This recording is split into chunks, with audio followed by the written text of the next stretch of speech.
Hey everyone, welcome back to the channel, Mandy's Not So Small Talk, and I am your host, Mandy, and today we are going way down the rabbit hole into consciousness, and we're exploring the depths of our minds and the layers of ourselves we may not even realize that are there.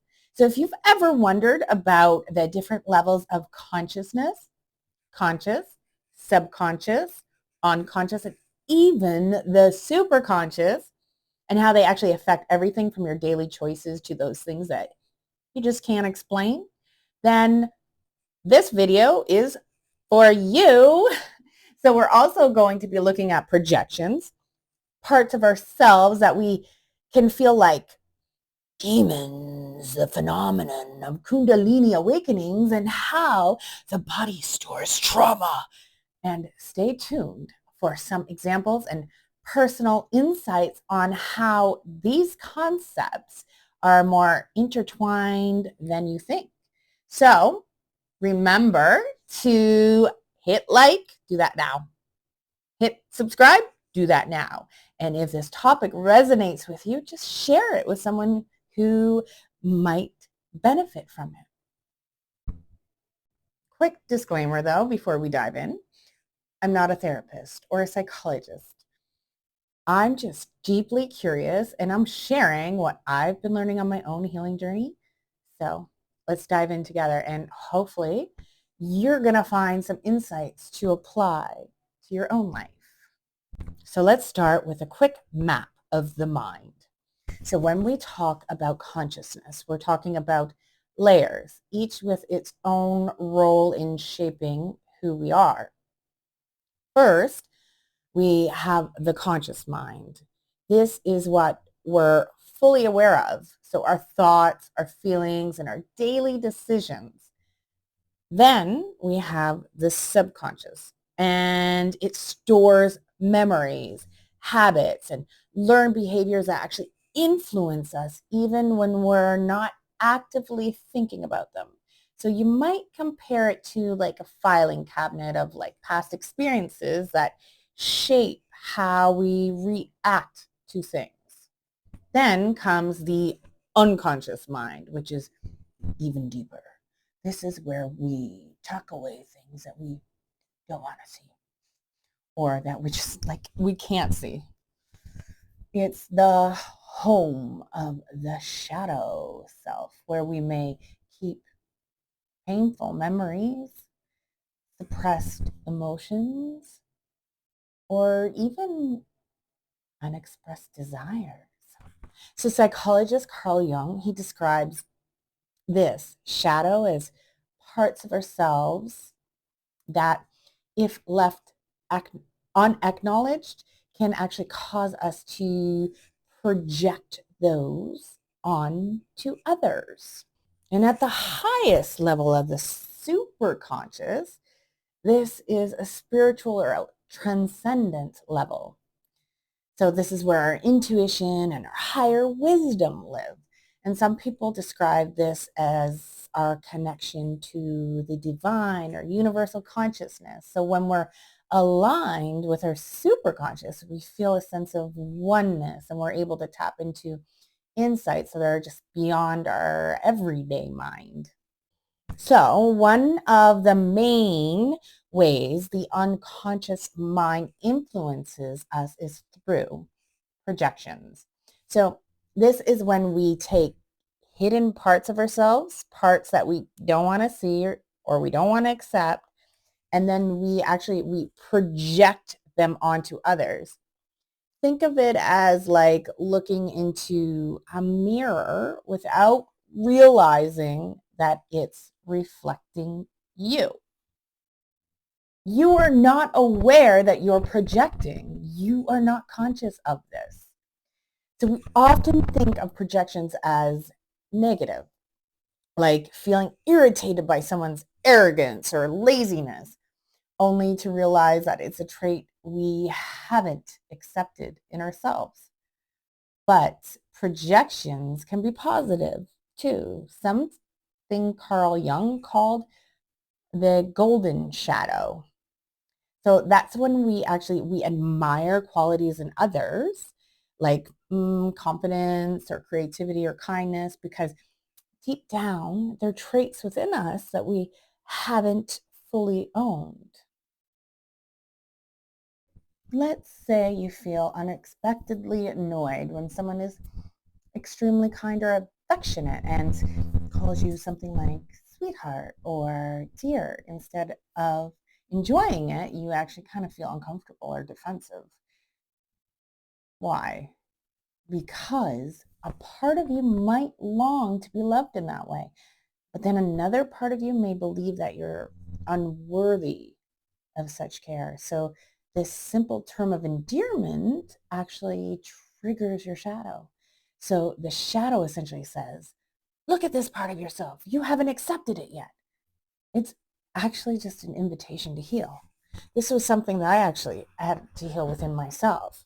I found that, you know, it was something that made me feel I was untrusting of the person, of those who were saying the terms of endearment. I didn't believe that they meant what they were saying.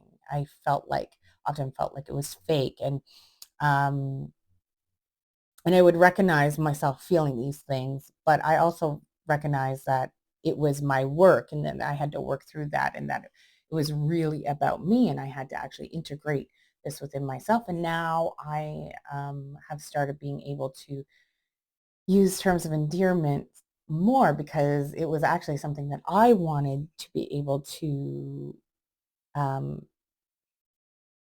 take within my own full personality, because I actually really loved um, terms of endearment. I loved receiving it. So there was a part of me that felt like I didn't deserve it, and that the other person didn't truly mean it. But now I have healed and integrated that, and I'm so happy. So now let's, when we talk about the shadow and the unconscious, it's important to actually understand that we're not just dealing with hidden traits. Often when trauma happens, especially in childhood, our psyche creates something called a split. So this can be a survival mechanism where a part of our personality fragments to hold the painful memory or the belief, so we don't actually have to deal with it consciously. Dr. Gary Flint, he studied this in what he called parts work. So the idea that we all have different parts within us, and some of these parts hold on to painful or unwanted memories. And these parts can sometimes lead to memory lapses or what feels like amnesia, because they're so separate from our main personality. So a person may not remember certain things or feel as though they have like multiple selves, each holding on to different aspects of their life. So to heal, we have to actually learn to invite these parts back into our main personality. It's about offering them love and understanding rather than rejecting or shaming them. So imagine you have a part of you that learned to stay quiet, to avoid conflict as a child.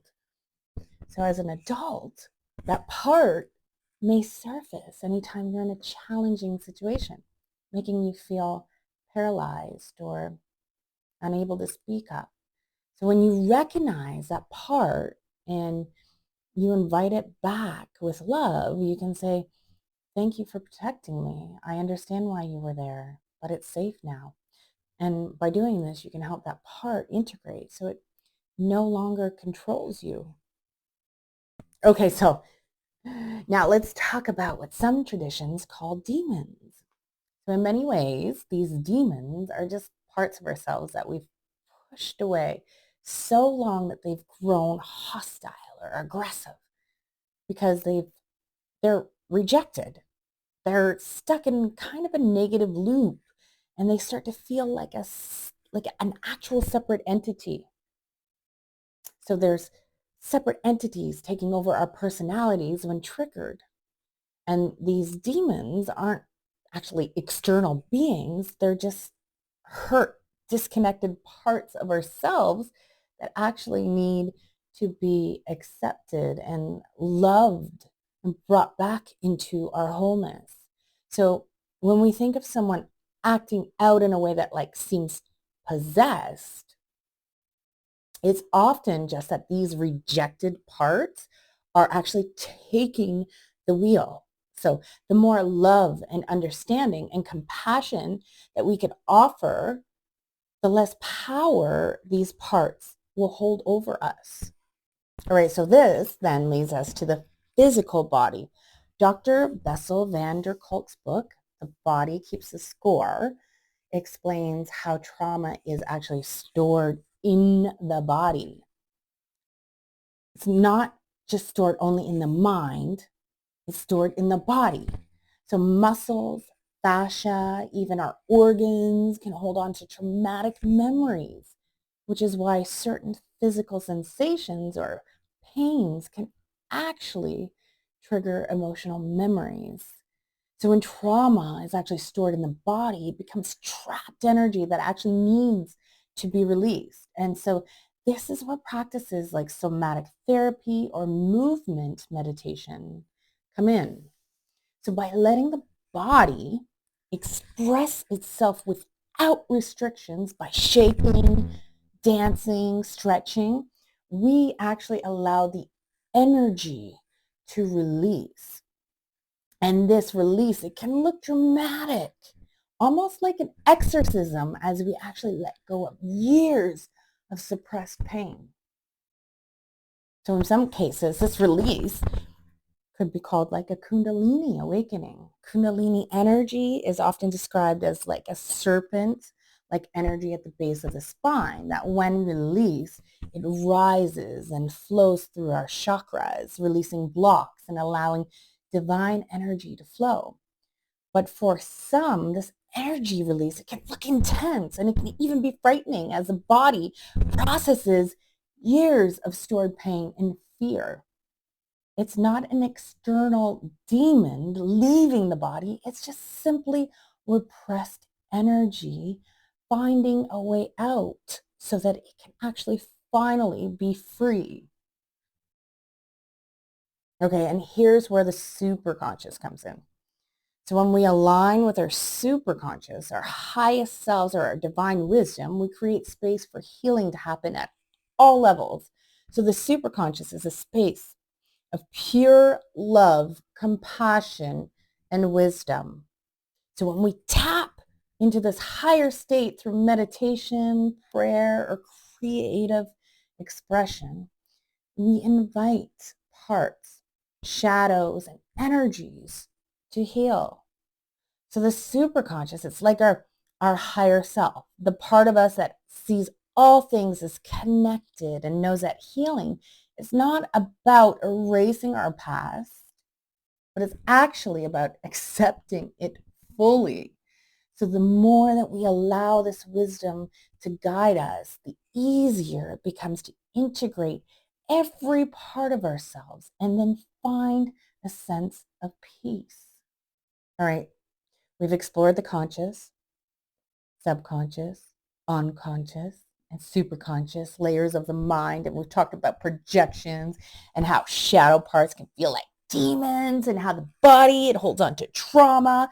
And sometimes it just needs to be released physically.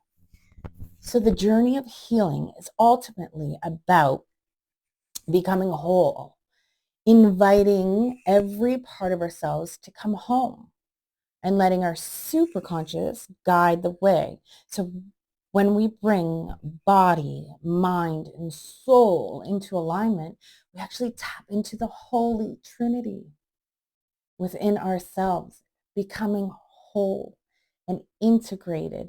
And we realize that all of our parts, even the ones that we feared, are actually here to support us. So thank you for joining me on this deep dive. And if you found this video helpful, like, subscribe, and share it with anyone who might benefit. And remember that healing, it isn't about perfection. It's about accepting yourself as you are. in all of your complexity. And so until next time, just stay curious, stay open, and take care. And see me in the next video.